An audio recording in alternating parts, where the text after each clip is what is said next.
கிறிஸ்துவுக்குள் அன்பான கர்த்தருடைய பிள்ளைகளே, இன்றைய வேத வசனமும் ஜெபமும் அப்போஸ்தலர் நடபடிகள் 19ஆம் அதிகாரம் 20ஆம் வசனம். இவ்வளவு பலமாய் கர்த்தருடைய வசனம் விருத்தி அடைந்து மேற்கொண்டதாம். என் அன்பு கர்த்தருடைய பிள்ளைகளே, இங்கே ஒரு பட்டணத்தில் அப்போஸ்தலனாகிய பவுல் ஊழியங்களை செய்து வருகிறார். அவர் அங்கே செய்த ஊழியத்திலே தேவனுடைய மகிமை பலமாய் வெளிப்பட்டது, கர்த்தருடைய கிரியை வெளிப்பட்டது.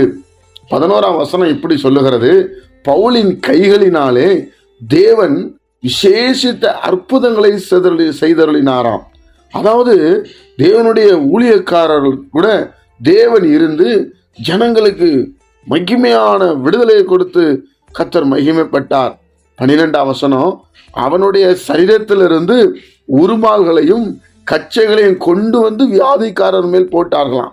என் அன்பு கர்த்தருடைய பிள்ளைகளே, அப்போ கர்த்தருடைய வசனத்தை பிரசங்கித்து கர்த்தருடைய வார்த்தையை ஜனங்களுக்கு சொல்லி, இயேசு கூட பாருங்க அதிகமா வார்த்தையை பேசியிருப்பாரு, உபதேசம் கம்மியா பண்ணியிருப்பாரு.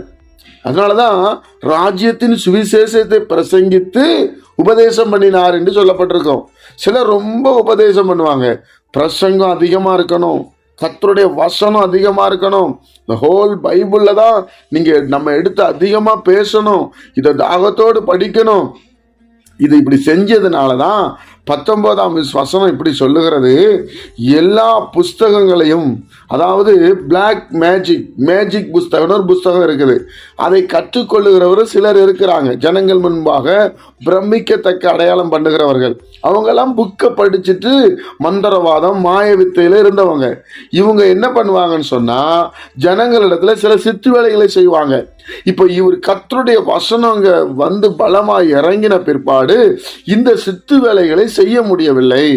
அப்படின்னு செய்ய முடியாததுனால என்ன செஞ்சாங்கன்னா, அந்த புக்கு ஒண்ணுமே இல்லை, இவங்க எதுவுமே கையில வைக்கல, இயேசு கிறிஸ்து குறித்து பிரசங்கித்து இப்படிப்பட்ட அற்புதங்களை செய்யறாங்கன்னு சொல்லி அந்த இடம் வசனத்தினால் மேற்கொண்டது. அவங்க சுட்டெரிச்சு போட்டாங்க, புக்கெல்லாம் கிழிச்சிட்டாங்க. அது எவ்வளோ பெரிய 50,000 வெள்ளி காசாம் பாருங்க அந்த புக்குக்கு, அவ்வளோ ரேட்டு. அப்போ தேவனுடைய பிள்ளைகளே, நம்ம வாழ்க்கையில நம்ம குடும்பத்துல கர்த்தருடைய வசனம் நம்ம மேற்கொள்ளணும், கர்த்தருடைய வார்த்தை இங்கே மேற்கொள்ளணும், கர்த்தருடைய மகிமை நம்ம கூட இருக்கணும்னா வசனத்தை அதிகமா படிக்கணும். இந்தந்த சிச்சுவேஷன்ல எங்க போடப்பட்டிருக்கிறன்னு சொல்லி இருந்தா உங்க குடும்பம் ஆசீர்வதிக்கப்படும், நீங்க ஆசீர்வாதமா இருப்பீங்க, உங்க ஹெல்த், உங்க ஆவிக்குரிய வாழ்க்கையில இன்னும் அதிக மேன்மை உண்டாகும்.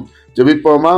பிதாவே, உம்முடைய குமாரன் இயேசு கிறிஸ்துவின் நாமத்தில் நாங்கள் வருகிறோம். இதனால் எங்களுக்கு ஆசீர்வதித்து தாரோம், வசனத்துல வளர எங்களுக்கு கிருபை செய்யுங்க. இதன்படி நடக்க எங்களை ஆண்டவரை ஒப்பு கொடுக்கிறோம். பிள்ளைகள் எங்க போனாலும் உங்க பாதுகாவல் உண்டாகட்டும். ஆண்டவர் அவங்க எடுக்கிற எல்லா முயற்சிகளையும் வாய்க்க பண்ணுங்கப்பா. இயேசுங்கிற தரிசனத்தோடு ஓட எங்களுக்கு கிருபை செய்யும். இயேசுவின் மூலம் பிதாவே, ஆமென்.